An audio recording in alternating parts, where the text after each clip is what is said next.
साथियों, आज आपको मैं ऐसे संत महात्मा के दर्शन कराऊंगा और उनके बारे में आप जानोगे।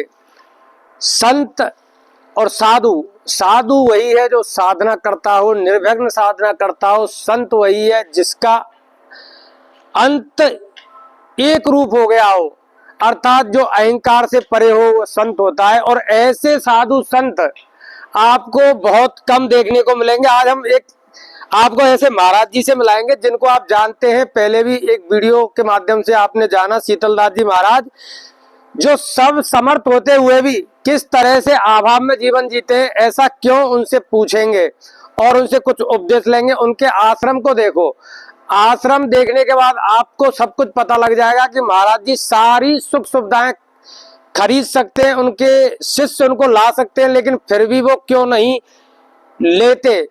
वो यही कारण है कि भोग में साधना नहीं होती। अभी पूछेंगे महाराज जी से। ये देखो उनका आश्रम, आप आश्रम को देख के अनुमान लगा सकते हो कि महाराज जी क्या नहीं खरीद सकते।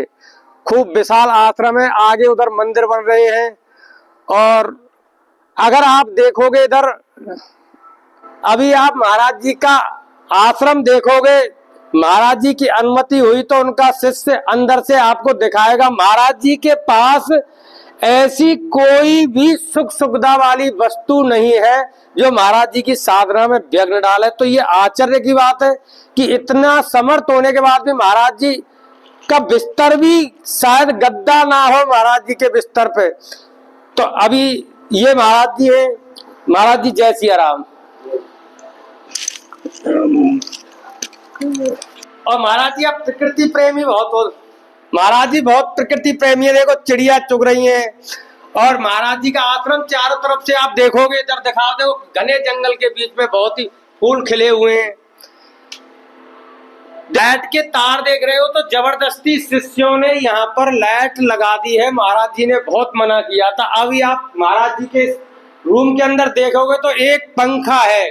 महाराज जी कूलर भी ले सकते हैं, एसी भी ले सकते हैं, लेकिन इतनी भयंकर गर्मी में चारों तरफ पहाड़ है। आप देखो, दिखाना भाई, पहाड़ है चारों तरफ। इन पहाड़ों के मध्य इतनी तो गर्मी लगती होगी क्योंकि ये पहाड़ तपते हैं। फिर भी महाराज जी ने ना कूलर लिया, एसी ली, एक पंखा जबरदस्ती उनके शिष्यों ने लगा दिया है। महाराज जी आप क्यों नहीं रखते ये सब चीज?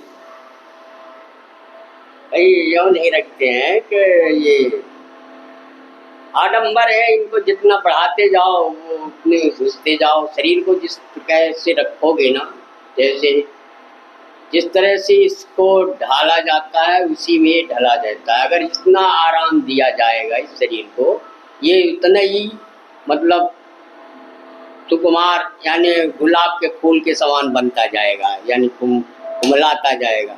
इसको शरीर जो दिया गया है, इसके लिए परमात्मा ने जो दिया है शरीर, इसको जो नहीं है कि इसको कोई काम में नहीं लो, इसको काम में लेने के लिए बनाया गया है। और जो इससे जो व्यक्ति इससे में प्राप्त करके और कुछ काम नहीं करता है, आराम से बैठा रहता है और ईश्वर के नाम का या जो प्रकृति का जो परिश्रम किया जाता है, ये भी एक तरह की तपस्या है। दोस्तों, महाराज जी के पास आकर मेरे को अलग ही ऊर्जा महसूस होती है। और मैं आपको बता दूं कि मैं भारत में बहुत प्रतिष्ठित संत महात्माओं के पास जाता रहता हूं, लेकिन ऐसी ऊर्जा मेरे को या तो बागेश्वर धाम सरकार के पास से प्राप्त होती है, महाराज जी के पास से प्राप्त होती है। अभी मैं एक चीज बताऊं आपको कि धर्म के जो 4 चरण होते हैं, सत्य, तप, शौच और दान। शौच यानी पवित्रता। तो मैं यहाँ चारों चरणों को मैं कलयुग यहाँ देखता ही नहीं। मुझे सतयुग जैसा लगता है कि यहाँ धर्म के 4 चरण मिलते हैं, सत्य, शौच, तब तो महाराज जी कर रहे हैं। पूरा एरिया, पूरा इलाका महाराज जी को जानता है। महाराज जी कहते हैं कि मेरा वीडियो मत बनाया करो। मैंने बहुत मुश्किल से राजी किया कि मेरे को कोई ना जाने, लेकिन जब सूरज उगता है तो सबको पता लगता है। ऐसे ही महाराज जी की तपस्या से महाराज जी को बच्चा बच्चा जानता है। तो शौच, पवित्रता का महाराज जी इतना ध्यान रखते हैं, इतना ध्यान रखते हैं। तो अब हम महाराज जी के शिष्य को ही अंदर प्रवेश देंगे। अगर महाराज जी की अनुमति हो तो महाराज जी आपका शिष्य जाके अंदर से ये दिखा दे एक बार आपका रूम, यहाँ से दिखा दे कि लोग कहेंगे कि आप देख लो महाराज जी के उसमें कूलर एसी कुछ नहीं होगा।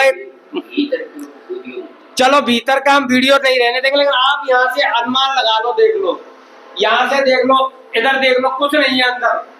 ठीक है, तो ये महाराज जी की तपस्या का ही प्रभाव है।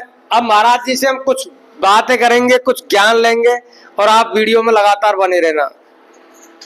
महाराज जी आपसे मैंने अभी आके अनुरोध किया था। पहले तो महाराज जी मैं आपसे एक प्रश्न का जवाब लेना चाहूंगा। आप कुछ कहना चाहोगे इस देश की जनता को, हमारे दर्शकों को, कि पाकिस्तानी आतंकवादियों ने धर्म पूछकर हिंदुओं को निशाना बनाकर सैकड़ों की संख्या में हिंदुओं को गोली मार के हत्या कर दी। महाराज जी उस पर आप कुछ कहोगे? इसमें हम क्या कहें भाई, ये तो उनका कर्म है, कर रहे हैं। इसका जो कर्म है, जो प्रवृत्ति है, जो आतांशी प्रवृत्ति जहाँ धारण कर रखा है, तो वो हिंदू हो चाहे मुसलमान हो, तो हत्या हिंसा करेगा।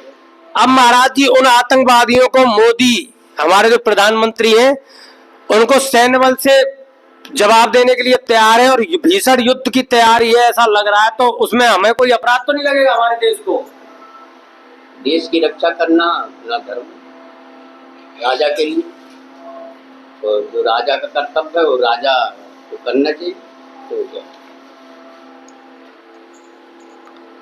महाराज जी आपने अभी मुझे एक बहुत अच्छी बात बताई थी। मैंने आपको बोला कि महाराज जी आप अष्टांग योग के बारे में बता दो, तो आपने बोला ये गुप्त बातें, ये ऐसे नहीं बताई जाती, पात्रों को बताया जाता है जो सुपात्र होते हैं। तो महाराज जी आप मुझे कुछ इस विषय में पूर्ण ज्ञान दें। ये अष्टांग योग जो है, या योगस चित्त वृत्ति निरोधा, यानी चित्त वृत्तियों को रोकना योग है। अब योग में जो अष्टांग योग माना जाता है, यम नियम आसन प्रत्याहार प्राणायाम धारणा ध्यान समाधि, ये 8 अंग हैं। ये जिज्ञासु पुरुष के लिए ही बताए जाते हैं, जो इसकी जानने की इच्छा करता है। और जो इसको जानने की इच्छा नहीं करता है तो उसका वो ढोंग मतलब प्राखंड में बदल जाएगा।